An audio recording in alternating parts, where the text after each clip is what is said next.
to keep it relatively short today. So today I decided that I'm going to be doing my squatting twice a week as well as my bench, and both heavy days are going to be on Monday for each of these. So right now we're in the, let's see, sets of 8 rep ranges for each of them, and just warming up for squats. I just like to get motion down, maybe sink down a little bit, especially with 135. Then I take normally 315 or a quick single just to see how the speed's moving for the day. And then after that, I'll normally work up to my working sets. Granted, this is a lot different than what I was doing when I was doing Chico, in which case all the working sets would be all the warm-ups leading up to it and then possibly some back-down sets. But one of the things I noticed for today is that this is actually really starting to bother me, so one of the things I might do to help out is maybe do some high bar squats, maybe try to sink back a little bit more, because you can see the bubbling really bad here. If you take a look, it kind of looks like, I guess the best way I could describe it is if you've ever seen a person in a movie or a cartoon test the water in a pool with their toe or something like that. It literally looks like that's what I'm trying to do with my butt here. So that's something I definitely got to work on. Maybe I need to move the bar a little bit lower down my back just to keep it over my center of gravity a little bit better. But overall, I had to keep the speed on these a little bit slower just because I felt the pressure building up in my tooth sockets. That's still giving me a little bit of trouble, but honestly, as far as moving went, these squats actually felt the easiest that they have in a really long time. So these were 2 easy sets of 8 here, and the accessories that I do for today, I still, even though I'm squatting and benching twice a week, I'm dedicating one entire day to lower body and one entire day to upper body afterward.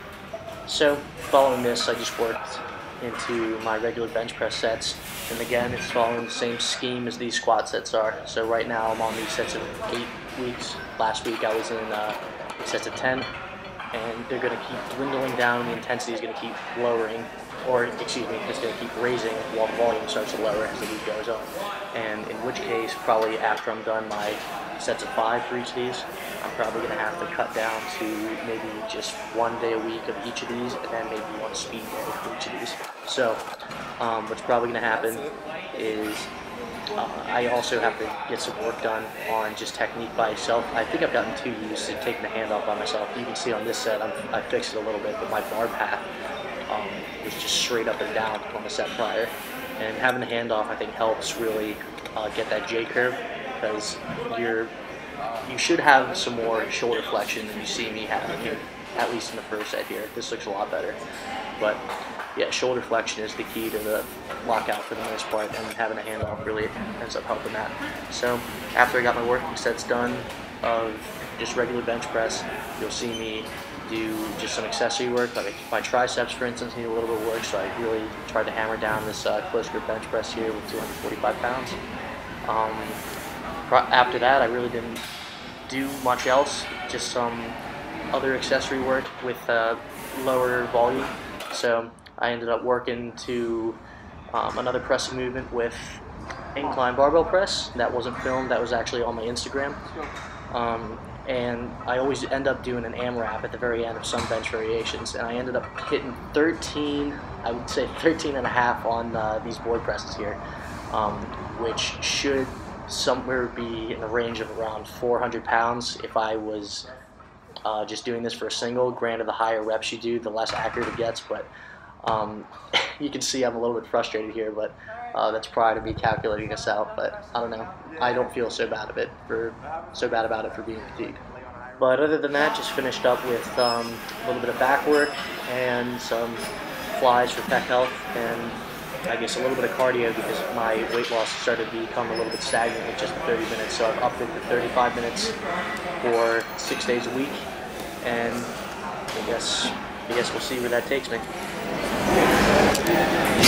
So I want to apologize about the audio quality there. We're having some mic issues, but I do want to have the chance to talk to you guys about the new series that I'm going to be starting as of this week. It's going to be including all the different accessories that I choose to do for my different lifts according to my weaknesses.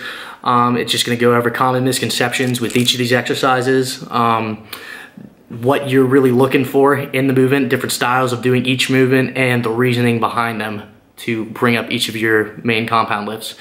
But yeah, that's pretty much all I got planned for the future other than these daily workout checkups. So let me know what else you guys feel like seeing. But other than that, I thank you guys for tuning in, and hopefully you guys will keep supporting me like you have. Thank you.